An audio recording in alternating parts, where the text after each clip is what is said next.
having me here. I didn't think I was going to speak today. I'm here to speak about the terrible, terrible attack on the Manchester Chinese consulate. They dragged innocent Hong Kongers onto the grounds of the consulate, bashed them up. This is illegal behaviour.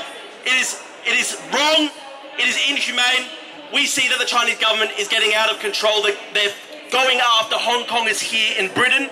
We call on the British government. They have to do more to protect Hong Kongers, Uyghurs, Tibetans. They have to do more to protect activists from this dictatorship that is increasingly threatening innocent people who are simply just trying to exercise their free speech, their democratic rights as any other British citizen should enjoy. I have to tell you a short story about what happened to me back in July, because the Chinese government's attacks on protesters here in Britain have been going on for months now. They're getting out of control. Back in July, I held a small protest outside the Chinese embassy.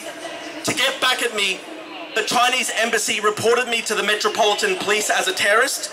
They created a fake bomb threat in my name. I was detained by the Metropolitan Police for 24 hours. I wasn't allowed to talk to a lawyer. I wasn't allowed to talk to the Australian High Commission. They stranded me here in London for 4 weeks. They told me that if I wasn't back here in London on October 18, that I would face an arrest warrant in my name. They're going after innocents now, and it's so sad because the Metropolitan Police seems to be doing the bidding of the Chinese Communist Party. The Chinese Communist Party is using the openness of the British system, the openness of our democracies, and it's not just in Britain, it's happening in Australia as well, it's happening all across the world.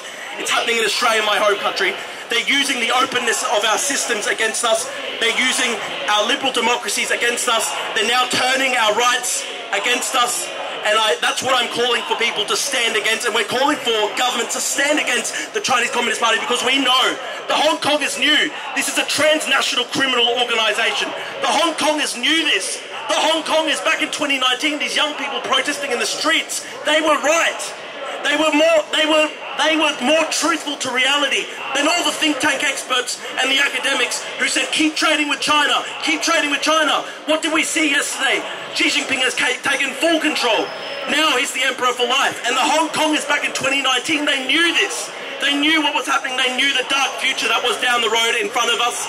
And we should have learned, the world should have watched the Hong Kongers and learned. But unfortunately, the world was blind. And now this dictatorship has gone from strength to strength.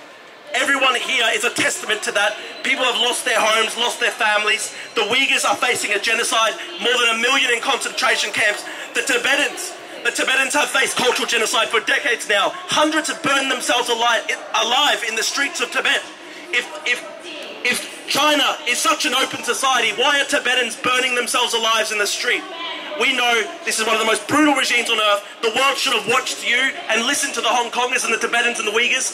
Then we would have known what was happening. But instead, we were too sleepy, we were greedy.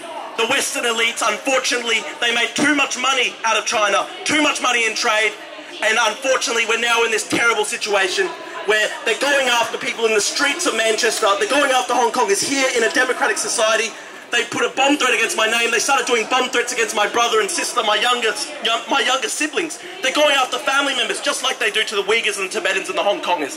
This is what we're facing now. I wish the world had watched and listened to the Hong Kongers, because then maybe we wouldn't be in this terrible situation today. It's time for our governments to wake up, put an end to this brutality on our streets. Democracy has to be protected. If a Hong Konger and a Tibetan and a Uyghur cannot protest freely in a British street, then there is no democracy, there's no free speech in this society. So we have to stand up for the rights of the most vulnerable among us. Thank you for having me, thank you so much. And shout out to Khalid and Andrew. Every day they go out, these two young guys, a Jewish and a Muslim man, they protest every day outside the Chinese embassy. I hope more people can stand with them. We've got to all get together. The Tibetans, Uyghurs, Hong Kongers, the Ukrainians too, we're all in a struggle against dictatorship. Thank you, everyone.